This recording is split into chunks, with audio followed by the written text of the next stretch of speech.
Okay, let's play some damn chess.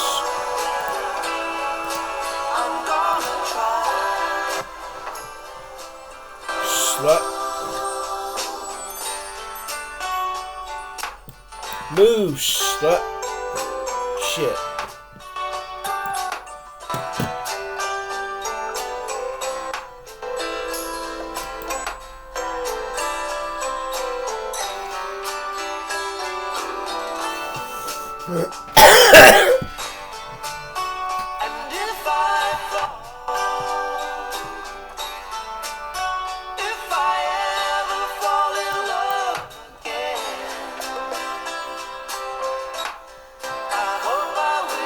Get that slutty bishop out of here.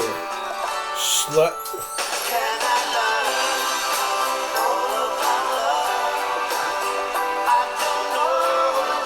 Move, slut.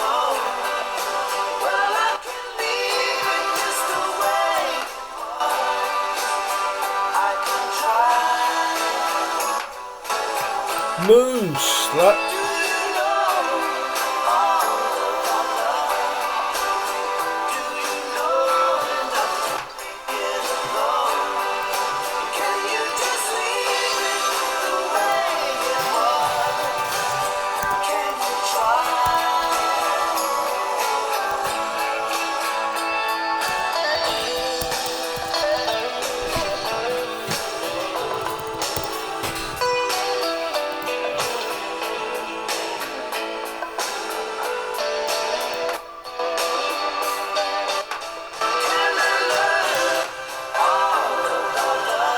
Move, slut.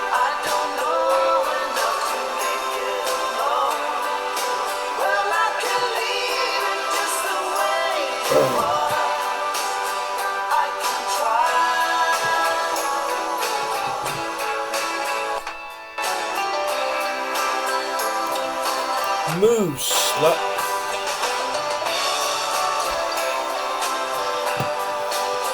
And this song sucks. Spit, spit, spit.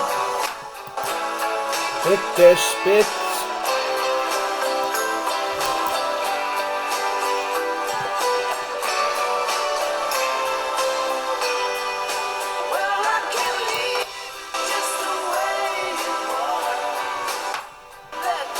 Move, slut.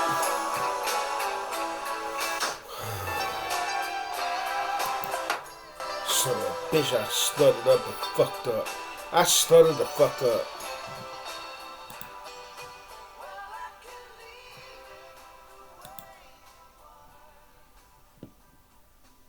I stuttered the fuck up.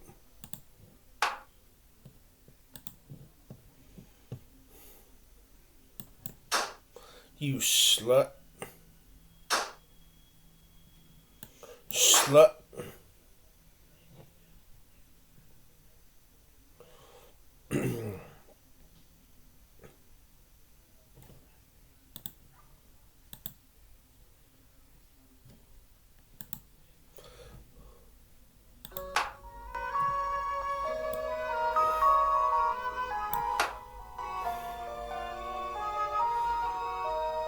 One more move and I'm gonna ask him to fuck up. Do you know where you're going to? Do you like the things that You fucking slut. Where are you going to? Do you know? Get that slutty little slut out of you, slut.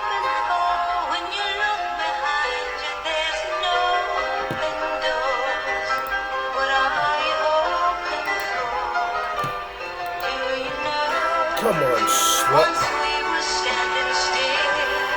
Your ass is fucked, cuz.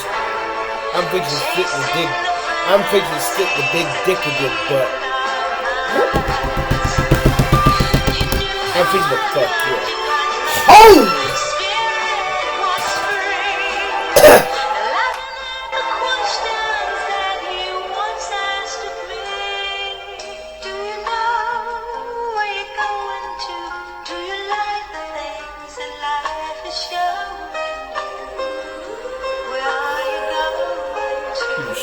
You slut, motherfucker. Come on, motherfucking slut.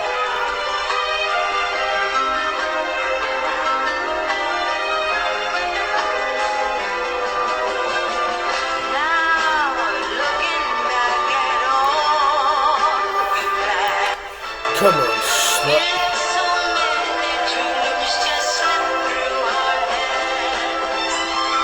You fucking slut. God damn it. How sad the answers to those questions can be. Do you know where you're going to? Do you like the things that life is showing you? Where are you going to? Do you know? Do you get what you're hoping for? No. When you look behind you, there's no open doors. What are you hoping for? Do you know? Move, slut.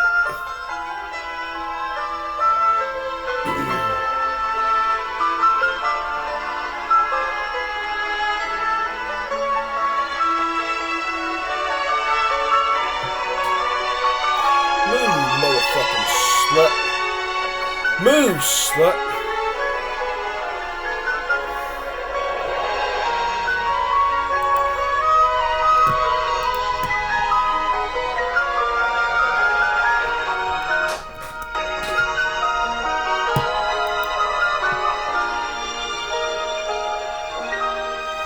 You fucking slut. Get that slutty little whore out of you, slut.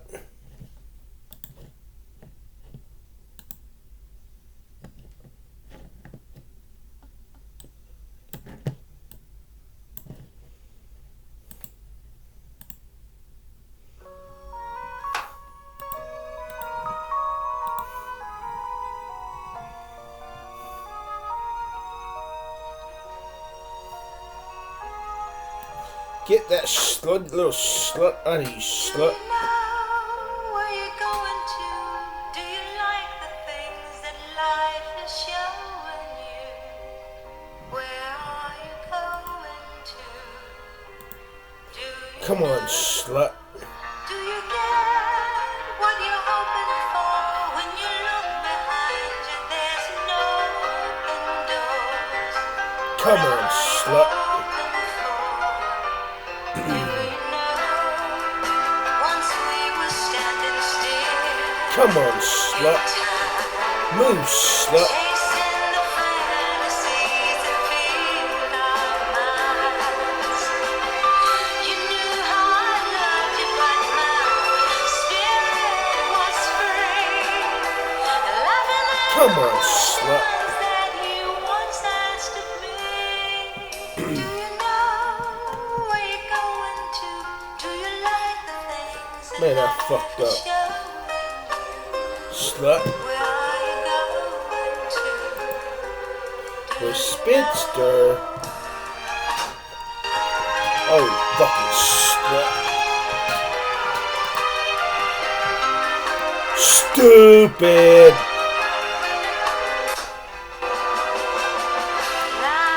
Get that slutty night out of you, slut.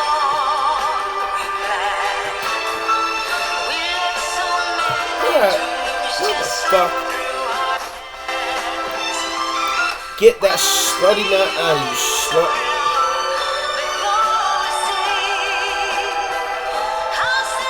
I think you get.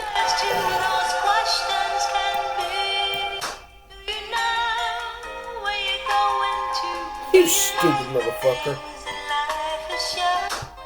Stupid slut.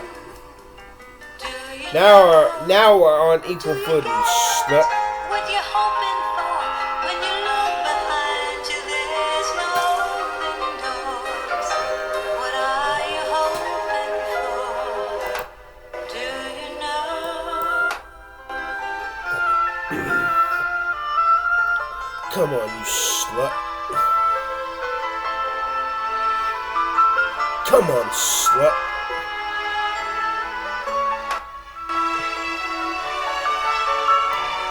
Come on, slut. Get that slutty look out of you, slut.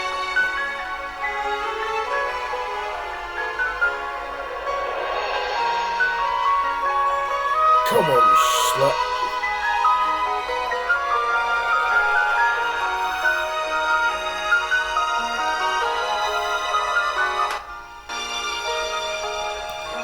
Slut.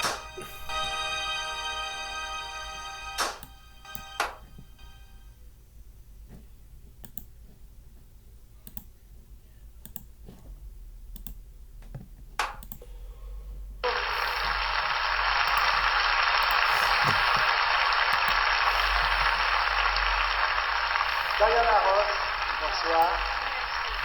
Diana Ross, dont nous allons voir dans quelques jours le film Mahogany. La voici. Merci.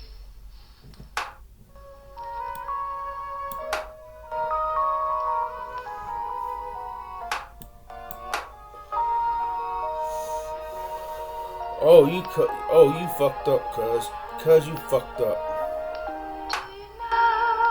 Where you going to? Do you like the things that life is showing you? You fucking slut. God damn. Do you get what you're hoping for? When you look behind you, there's nothing. Oh yeah, goddamn thing I'm What are hoping you for. hoping for? Do you know? Once we were standing still. Who's this Pittsman? Don't you dare think you're gonna take that. Not you slut.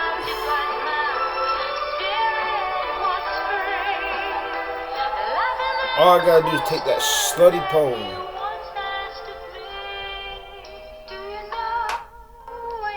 Slut, that would not work. That's not gonna work. Slut.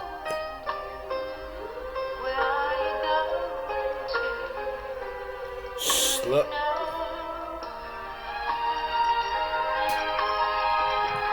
Come on, you slut.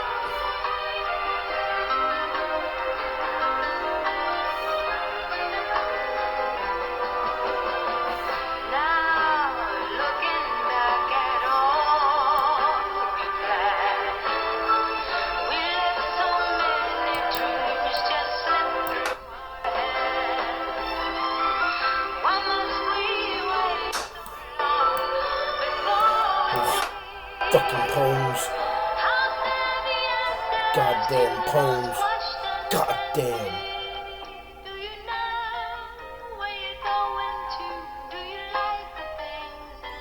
Get that slutty poem out of you, slut. Come on, slut. Do you get what you're hoping for? When you look behind you, there's no open doors. Come on, slut. Do you know?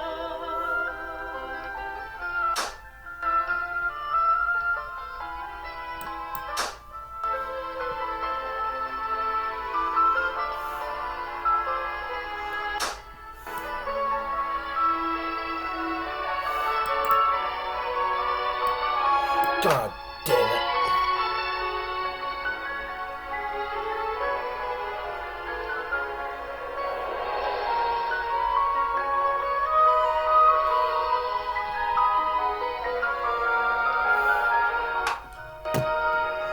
Get that slutty poem out of you, slut.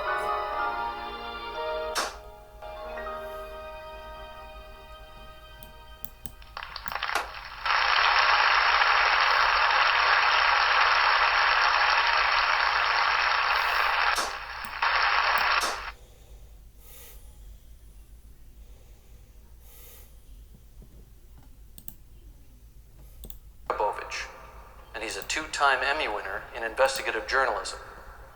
He claims that scholars have missed the archaeological evidence that's hiding in plain sight. More than that, he seems to have come up with the goods. by putting together the long-forgotten pieces of the ultimate archaeological mystery.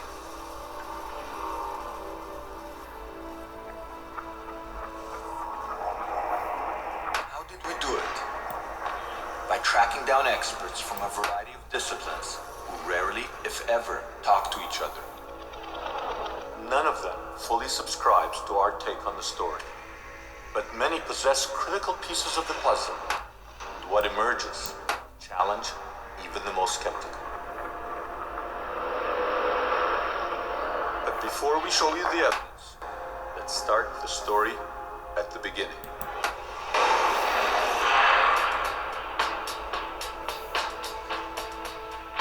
The biblical tale begins when the Hebrew patriarch Jacob escapes drought in the land of Canaan, modern Israel, and moves to the land of plenty, the land of the pyramids, ancient Egypt.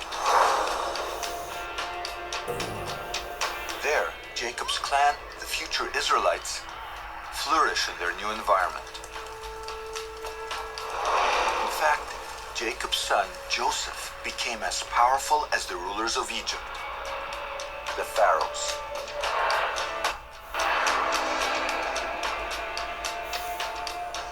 And yet, after Joseph dies, his people are enslaved by the ruling Egyptians. Come on, you fucking slut. More than a century later, the Egyptians became afraid of revolution and instituted a policy of drowning all the Israelite male infants. It was at this point that Jacob's great-great-grandson was born. Get that slutty bitch out of you. Oh, Before come the death on. of the infant was hidden in the bulrushes, where he was found by Fucking Pharaoh's slut. daughter. The princess adopted him and named him Moses. When Moses grew up, he sided with his oppressed brethren and fled into the desert. Jesus fucking. Get that slutty king out of you, slut. Returned to utter the unforgettable cry, "Let my people go." Get that slutty king out of here, slut. 10 times Pharaoh said no to Moses, and 10 times God struck Egypt with catastrophic plagues, ultimately killing all Egyptian firstborn Get that males. slutty king out of you, slut. Finally, Pharaoh let the Israelites go, but then changed his mind. Get that slutty king out of Sent you, his slut. followers to the edge of the sea. It looked like the Israelites were trapped. But then the impossible happened. The sea parted, and the Israelites crossed to safety. Moses now led his followers to Mount Sinai, where they received the Ten Come on, Commandments, slut. the sacred laws they would take with them to the Promised Land. Most scholars believe Fucking that slut. it is a myth. So even when the evidence is staring them in the face, they ignore it. The most dramatic example of this took place in 1947, when archaeologist Henri Chevrier found pieces of a broken stone monument, or stela, dating to a pharaoh named Ahmose, around 1500 before the Common Era, or BCE. Incredibly, the Ahmose stela is Goddamn covered pose. in hieroglyphic inscriptions that mirror the biblical tale. Today, it lies abandoned in the basement of the Cairo Museum, and all our attempts to get access Come to on, it were goddamn unsuccessful. slut. So using Chevrier's published description, we reconstructed the stela and got one Come of the on, you world's slut. leading Egyptologists to comment on it. We have this very interesting stela, which is dated to the reign of Ahmasi. It records a tremendous catastrophe that happened to Egypt. We're not quite clear what it was, but it involved rain and thunder and lightning and such a storm that Fucking rarely slutty happens in Northeast pony. Africa. I mean, that's a dry area. It sounds peculiar to me that the biblical tradition preserves the memory of plagues, which involve climatic cataclysms. And here we have from the You very slut. time this curious stela. This curious stela may in fact hold the key to the Exodus enigma. Let's take a closer look. The Bible says that at the time of the Exodus, there was a great storm. Moses' stela also talks of a great storm. The Bible says darkness descended on Egypt. The stela says that Egypt was enveloped in darkness. The stela then says something very peculiar. Though the Egyptians worshipped many gods, on this stela it is written that the storm and the darkness happened when God, in the singular, manifested his power.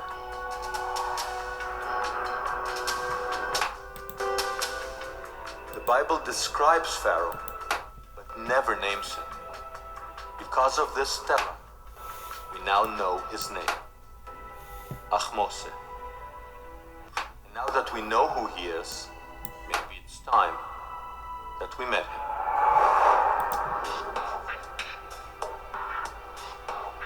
This is the Cairo Museum, home to some of the most famous mummies ever unearthed. We came here in search of Pharaoh Ahmose, the man who we believe is the Pharaoh of the Exodus. You want to flash that thing? Normally, here. At first, we couldn't locate him, but we did locate his father, Second Henry Tao II. If we are right, this is one of the pharaohs who oppressed the Israelites. According to most scholars, his skull had been crushed by enemy axes.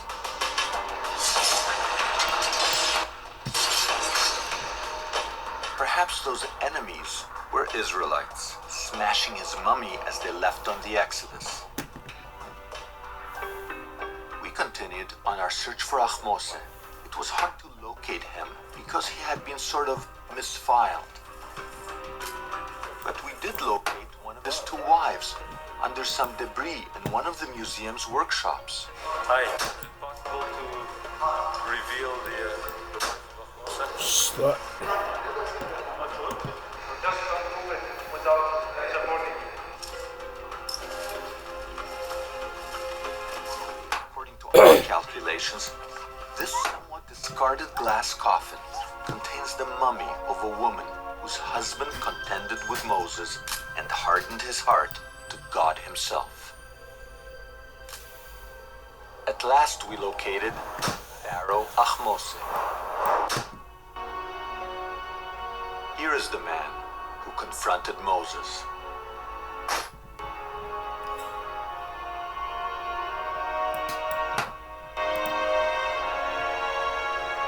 Can it be that Ahmose's father remembered the Israelite prince he grew up with, and when he gave his son his Egyptian name, Ahmose, the moon is born, he chose the name because of a play on words.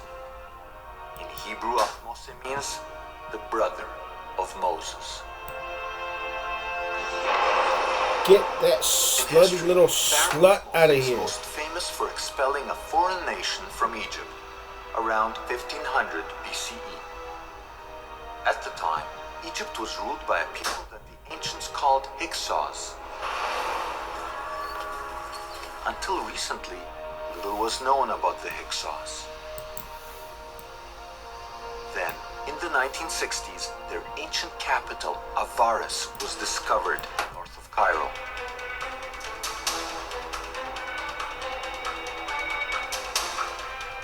No one has ever been allowed to film at Avaris. To get there, we needed the cooperation of the Egyptian authorities. They're concerned that in the volatile Middle East, the discovery of biblical artifacts will somehow strengthen modern Israel's claims in the area. As a result, the Exodus is a touchy subject in Egypt today. So we didn't mention Moses, and we stressed that we were interested in Pharaoh Ahmose and the Hyksos he drove out of Egypt. After months of negotiations, we were finally given permits to shoot at Avaris.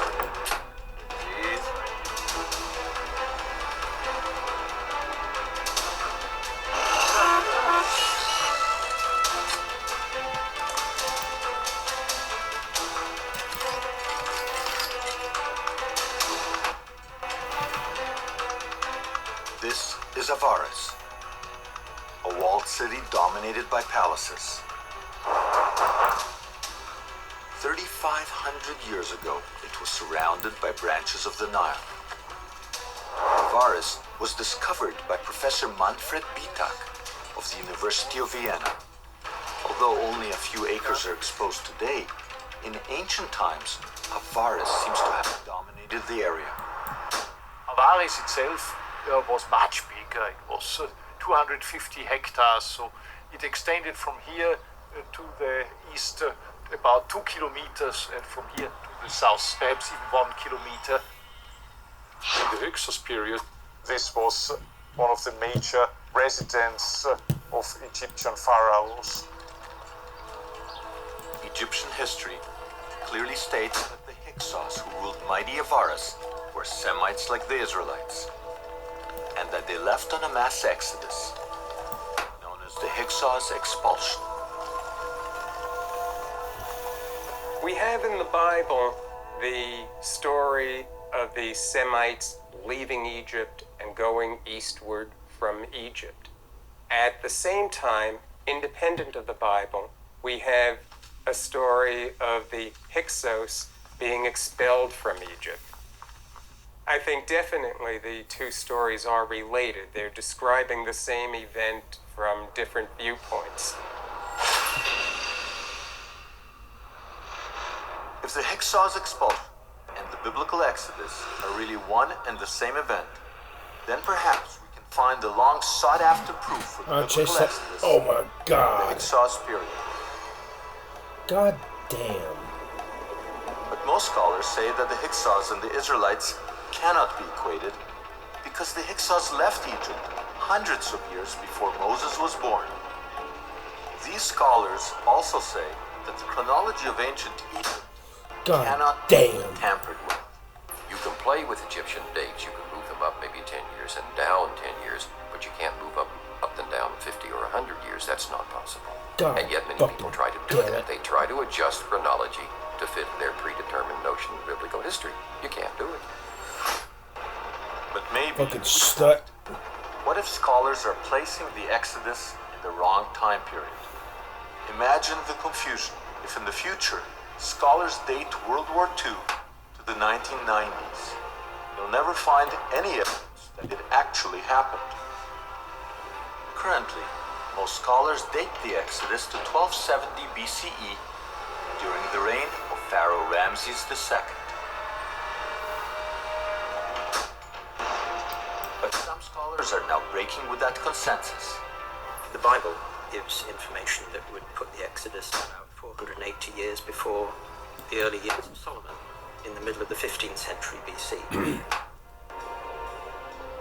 Professor Bimson's calculations move the Exodus from its present date to 1470 BCE. God damn it. Less than 100 years from the traditional date for the Hyksos expulsion.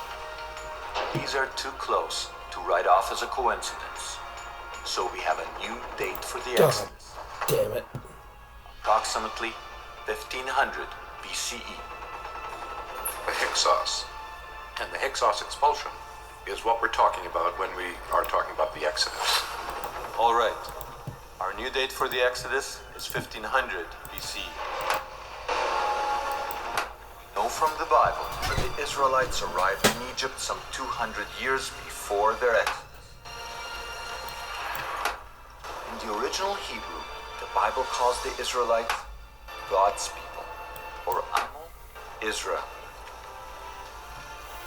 If we write up, or Amo Israel.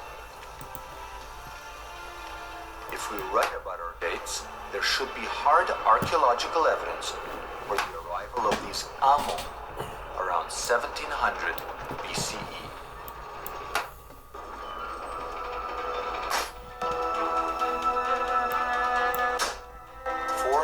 Kilometers south of Avaris is the tomb at Beni Hassan. It dates to 1700 BCE.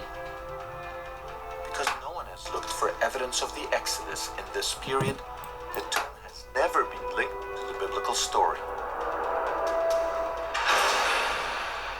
And yet, There is a perfectly preserved wall painting here that records an ancient migration into Egypt from the area of modern Israel.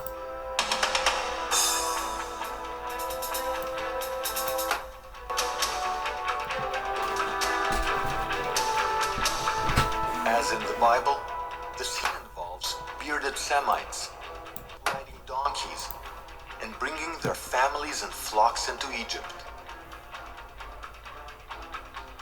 Like the biblical Israelites, they are wearing multicolored tunics.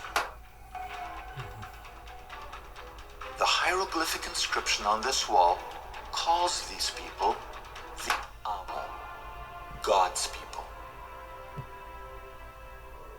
Looking in the right place, during the right time, we are the first to recognize a veritable snapshot of the migration of the biblical Israelites to Egypt. The Bible records that at the time of their arrival, one Israelite rose to the highest levels of Egyptian power. His name was Joseph, son of Yaakov, Jacob in English, and he became so powerful that he wore on his finger the seal of royal authority. Discovering Joseph's seal at Avaris would prove that the Israelites arrived here exactly when our timeline predicts. That would be like finding a needle in a 3,700-year-old archaeological haystack.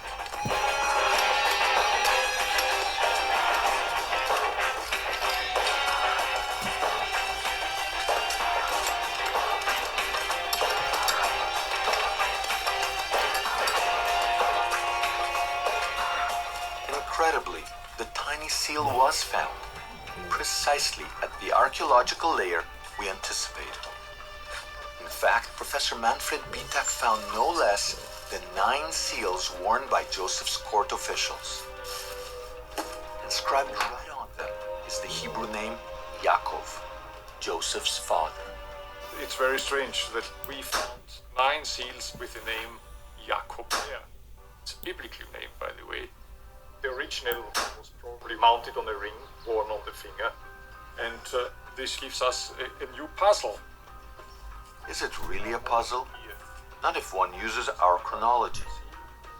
This is the only time that a Hebrew name appears on an Egyptian royal seal.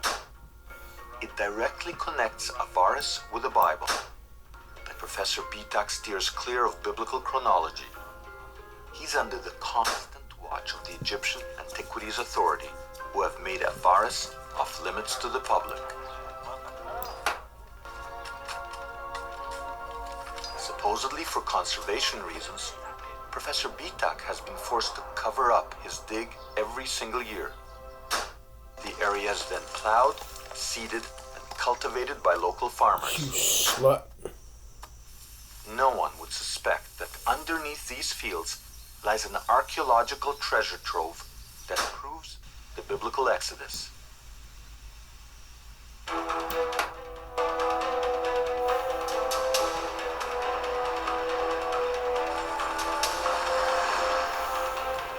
Now that we found hard evidence for the arrival of the Israelites in Egypt and their rise to power, we went searching for archaeological proof of their downfall and the slavery that led to the Exodus. In search of the evidence, we had to travel to a place called Serabit el-Khadem, 400 kilometers south of the Nile Delta into the Sinai Desert.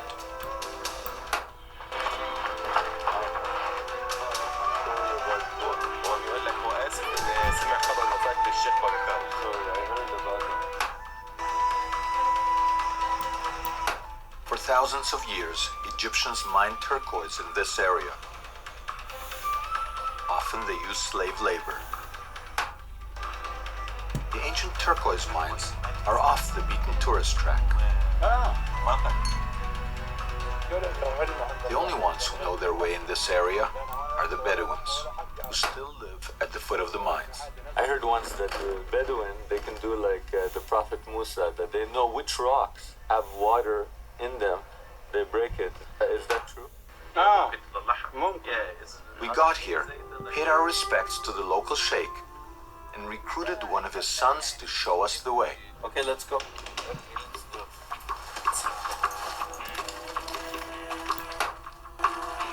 We learned of this place from old papers published in obscure journals. We came here to find proof of the slaves that Moses led to freedom. But even if we found evidence for the presence of slaves, how could we be sure that they were Israelites? The Bible provides us with two clues. First, the followers of Moses did not use hieroglyphic writing like the Egyptians. Rather, the biblical tradition states that they used an early form of alphabetic writing. Also, the Israelites did not worship Egyptian gods, but a single God that the Bible calls El. Jesus fucking Christ. Jesus fucking Christ. To support our new biblical timeline, Jesus fucking find Christ. alphabetic inscriptions carved by slaves some 3,500 years ago. In our wildest dreams, they would also mention the biblical god, El. Jesus fucking Christ. And sure enough, there are slave inscriptions here, and one of them records a 3,500-year-old cry. El, save me. This is the writing of a slave who worked in this mine. You can still see the chisel marks, which were part of the forced labor that the author of this inscription was involved in. And he wrote his cry to God, saying, help me, don't forget me. Here, where he worked and he slept and he probably died. And it represents an incredible moment in human history. Not only is it the first inscription that records the name of God, El, but it also records the oldest, or maybe the second oldest, alphabetic inscription. It's the basis on which Hebrew, Aramaic, Greek, Latin, English, Arabic, all is based on this writing.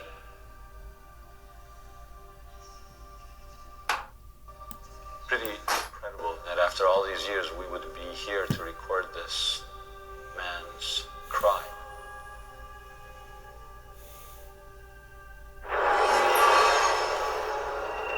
Yachmos Stela, the Beni Hassan tomb paintings, Joseph's royal seal, and the Israelite slavery inscriptions all point to approximately 1500 BCE as the date for Moses and the Exodus. If our date is correct, then there's something else that we have to factor in.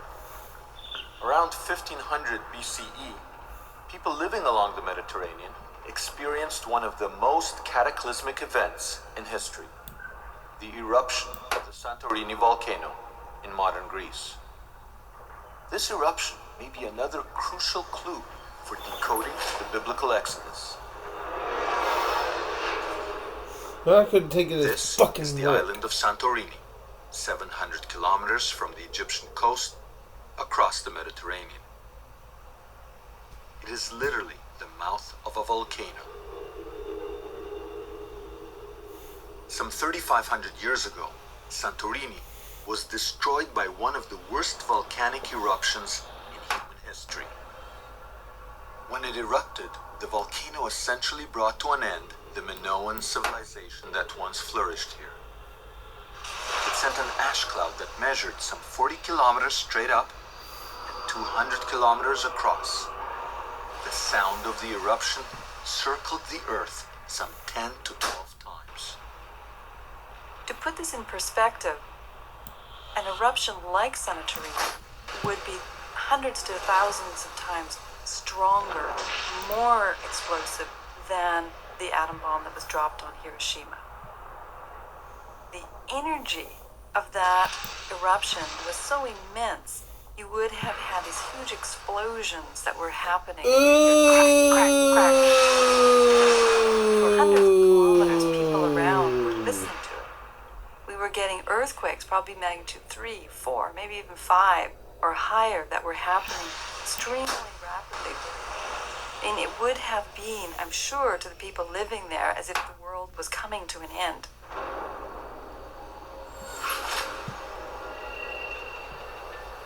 So perhaps the cataclysmic events described in the Bible, such as plagues, darkness, and the parting of a sea, are somehow connected to the Santorini eruption. But like all things related to the Exodus, dating the Santorini eruption to 1500 BCE can be controversial. People have been arguing about the dates of Santorini. Volcanologists and geologists would date the eruption in the 1600s BC. Archaeologists Stupid! BC. Digging at Avaris, Professor Bitak has no doubt that he can pinpoint the Santorini eruption to the exact time period where we place the Exodus. Here, pumice Get that from damn king out of here. appears for the first time.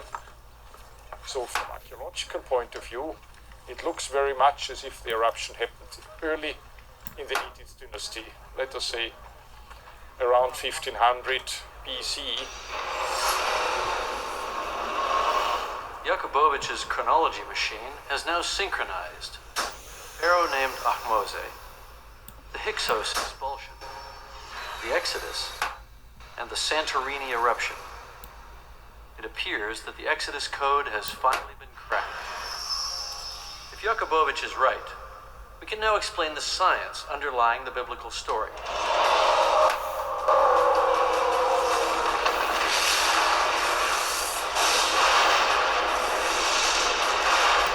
We can even explain what caused the greatest miracle of them all, the parting of the Red Sea.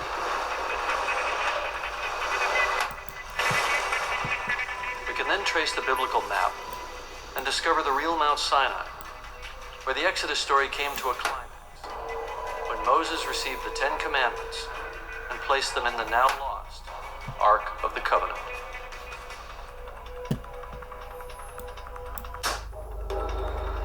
Let's begin with the plagues, the biblical catastrophes that struck Egypt because Pharaoh wouldn't let the Israelite slaves go.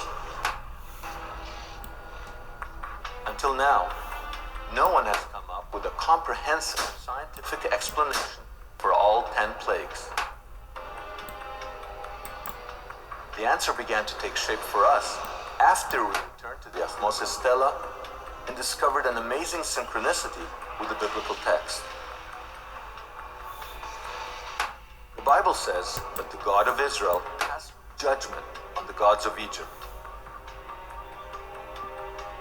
And the Stela confirms that the statues of the gods of Egypt were toppled to the ground. Earthquakes are known to accompany volcanic eruptions like Santorini.